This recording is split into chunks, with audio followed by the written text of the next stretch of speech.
Bonjour, donc, je m'appelle effectivement Joël Tronchon, je suis adjoint dans cette mairie d'arrondissement Lyon 9e. Je m'occupe du développement durable, mais aussi de l'emploi et de l'insertion. On va parler de développement durable là exclusivement. En fait, il y a plusieurs niveaux dans une mairie. Il y a tout ce qui peut se faire au niveau de la mairie centrale, mais au niveau des arrondissements, on peut faire plein de choses, notamment lancer pas mal de projets qui ont un impact positif sur l'environnement. Je vais vous donner plusieurs exemples. Par exemple, sur le gaspillage alimentaire. Qui est un sujet qui a un impact environnemental fort. On a la chance d'avoir accueilli sur notre arrondissement une entreprise qui est très engagée, très solidaire et très saine du point de vue de l'alimentation qui s'appelle le Moulin à salade. Vous avez aussi plein de porteurs de projets très intéressants qu'on a aidés. Une association que vous connaissez peut-être qui est montée par une ancienne étudiante de l'école du campus HEP René Cassin qui s'appelle Raphaël Guénard, et elle a monté une association qui s'appelle Ostara. Et elle a créé un premier jardin partagé en permaculture qui est à 2 pas d'ici, derrière la mairie, où il y a tout un collectif d'habitants et de citoyens du 9e qui vont travailler. C'est de l'éducation à la permaculture, mais c'est aussi un jardin partagé pour apprendre aux citoyens du 9e les gestes de la permaculture et de l'agriculture durable en ville. Il y a une initiative qui maintenant est nationale, mais qui est née dans le 9e et qui a été expérimentée pour la première fois dans le 9e, qui s'appelle Yo-Yo, je ne sais pas si vous connaissez.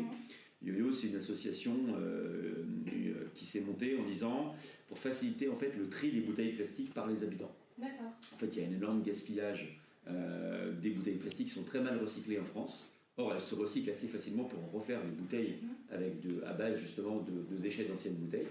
Et en fait, il y a toute une initiative où en fait les habitants sont récompensés avec des nudges, avec des cadeaux, des places de cinéma, des places de foot, et en fonction du nombre de bouteilles qu'ils arrivent à collecter par mois avec leurs voisins, avec leur famille, avec les concierges des immeubles, etc.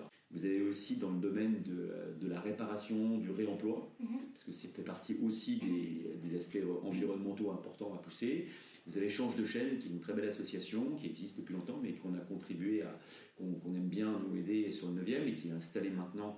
On leur a facilité l'installation vers les locaux vers la gare de Vèze. Donc, pour favoriser d'ailleurs le multimodal entre le métro, le train et le vélo. Et donc vous pouvez justement, à Change de chaîne, acheter des vélos d'occasion, pas cher. Ils vous les réparent, ils vous aident à les réparer. Donc il y a toute une économie circulaire autour du vélo qui se fait grâce à Change de chaîne. Et ils font maintenant une foire en vélo deux fois par an, qui a un énorme succès. Et puis on a surtout un éco-quartier que les gens ne connaissent pas assez. On a un quartier d'habitat social, avec beaucoup d'habitat social, qui est extrêmement dynamique et intéressant, qui s'appelle La Duchère, qui est un quartier qui a justement bénéficié d'un énorme programme de rénovation urbaine. Et dans ce programme de rénovation urbaine, on y a inclus la partie développement durable, puisqu'en fait c'est un des rares quartiers de rénovation urbaine qui est labellisé depuis 2013 éco-quartier. Et puis on fait aussi on a monté il y a 2 ans de mémoire des initiatives pour les habitants, pour leur faire connaître des aides ou des dispositifs, comme un dispositif qui est porté par la métropole de Lyon, du Grand Lyon, qui s'appelle Éco-Rénov', pour que les habitants sachent comment avoir des subventions et savoir comment s'y prendre pour rénover énergétiquement des bâtiments qui sont des passoires thermiques. Et puis, à un autre niveau, on oublie toujours, mais les mairies, c'est aussi des clients qui achètent, qui ont des relations avec des fournisseurs. Et il y a toute une politique d'achat responsable qui est menée par la ville de Lyon en général et par Lyon 9e en particulier, où on essaie de s'approvisionner chez des fournisseurs qui sont locaux et qui respectent une charte qui s'appelle la charte Lyon Ville équitable et durable, c'est-à-dire qui propose des produits, des services à la fois sociaux, solidaires, mais aussi respectueux de l'environnement. Je sais qu'il se passe des choses depuis déjà au moins une bonne dizaine d'années. Et je vous dis, l'éco-quartier de la Duchère, c'est 2013, donc ça date pas d'hier matin. Donc voilà, je pense qu'il y a toute une dynamique de la ville de Lyon qui est assez ancienne. Un chiffre pour vous exprimer que ça dure depuis quelques temps, en 6 ans, donc quand même ça date pas d'hier, on a baissé d'à peu près 20% la consommation et les émissions de gaz à effet de serre de la ville de Lyon. Donc vous voyez que c'est pas nouveau. Voilà. Ça s'est quand même beaucoup accentué sur ce mandat-là, parce que maintenant les collectivités locales, elles sont mûres, elles savent quoi faire, elles ont des plans d'action, et puis je pense qu'il y a une dizaine d'années, il n'y avait pas d'élus au développement durable. On appelait ça les espaces verts, on se concentrait sur les jardins, les choses comme ça, mais c'était pas penser la ville de manière durable. On va continuer à faire des projets de développement durable. Je crois que c'est surtout, c'est soutenir les initiatives des citoyens en matière de développement durable. C'est pas tout faire à la place d'eux. Bien sûr, la mairie, elle doit faire quand on entretient ses espaces verts, par exemple, elle doit faire du zéro phyto, elle doit faire une gestion durable de ces espaces verts, tout ça on le fait très bien. Elle doit avoir un éclairage public peu énergivore, avec des LED, tout ça c'est ok, ça c'est de la responsabilité de la mairie. Et nos projets futurs, c'est de porter les initiatives des citoyens en matière de développement durable. On commence à avoir de plus en plus de porteurs de projets qui viennent nous voir autour de l'agriculture urbaine. Voilà. S'il y a un maître mot, à mon avis, à retenir dans les prochaines années, c'est je pense qu'on va avoir de plus en plus comme travail dans les mairies d'aider ces porteurs de projets qui vont refaire venir l'agriculture en ville, mais une agriculture saine, durable, et qui soit accessible surtout à un grand nombre de salariés. Alors, tous les équipements et toutes les économies d'énergie des équipements, en fait, tout est piloté en fait, par la mairie centrale. Donc ça, c'est pas une responsabilité d'arrondissement particulière. Et ça, vous avez tous les chiffres qui sont importants et vous verrez d'ailleurs les efforts qui ont été faits par la ville sur le pilotage des énergies dans les bâtiments, et y inclut l'éclairage. Inclut là-dedans ces consommations énergétiques des bâtiments et éclairage. Vous avez tout ça dans le rapport annuel développement durable que je vous ai passé. Mais ça, c'est piloté par la mairie centrale. Donc, quels sont les freins aujourd'hui pour atteindre ces objectifs ? Je dirais que les freins, c'est surtout le plus grosse difficulté, c'est pas de lancer plein de projets. Il y a toujours plein de bonne volonté parmi nos habitants, nos citoyens pour lancer des projets. Le tout, c'est de les tenir dans la durée. Et c'est peut-être le truc le plus compliqué, c'est celui-là. C'est que vous avez des porteurs de projets qui peuvent à un moment s'essouffler. Les citoyens, je pense à la dynamique des incroyables comestibles. Au début, vous avez une trentaine de personnes d'un quartier qui sont motivées.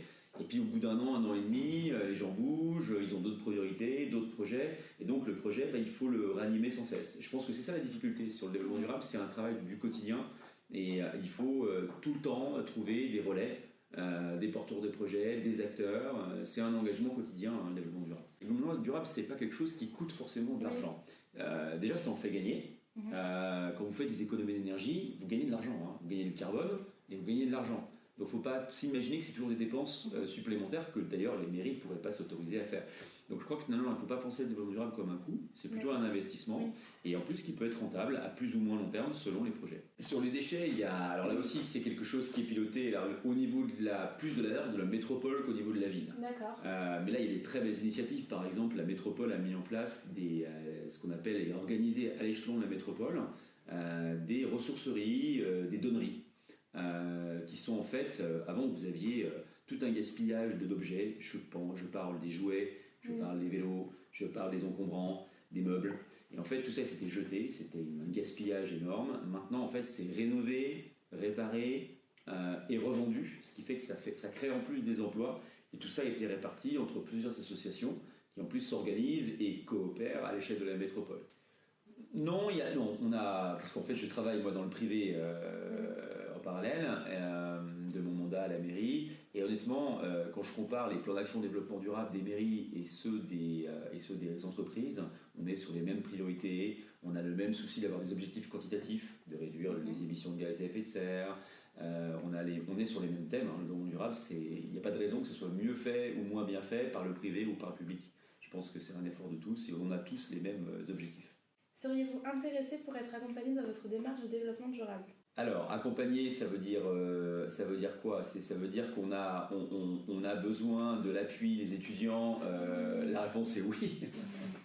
La réponse est oui. Je vous parlais des initiatives incroyables comestibles ou les potagers, etc. Ce sont des initiatives souvent qui viennent des jeunes, qui sont très sensibilisés au développement durable. Et donc, on compte beaucoup, et on a d'ailleurs beaucoup de soutien des écoles du campus René Cassin, qui sont engagés sur des projets de la municipalité et qui nous aident, soit en communication, soit en mobilisation d'étudiants sur des initiatives de développement durable, bien sûr. D'accord. Et au niveau des entreprises ? Les entreprises, on coopère effectivement avec les entreprises, soit via le mécénat, ça peut être une forme d'aide au développement durable ou à des projets de développement durable, mais les entreprises contribuent aussi. Quand je vous donnais l'exemple, quand la ferme de la Desrosiers, donc le chantier d'insertion de maraîchage biologique, vend ses fruits et légumes, elle les vend aux entreprises qui nous ouvrent les portes et qui organisent, par exemple, elles vendent, moi j'avais fait le lien avec la CNR, qui est juste en face du 9e arrondissement sur le Rhône, qui est à côté du tunnel Doubs, en mode Doubs, de la Croix-Rousse. Bon, la CNR, tous les, je ne sais plus quel jour, tous les jeudis, je crois, organise un marché pour ses salariés. Et c'est un marché biologique avec la ferme de la Vérosille. D'accord. Donc voilà des contributions très concrètes que peuvent faire les entreprises pour faciliter le développement durable. Vous avez Groupama, qui a son siège régional très important dans le 9e arrondissement, dans le quartier de l'industrie. Groupama a sur ses toits des jardins potagers. D'accord. Voilà.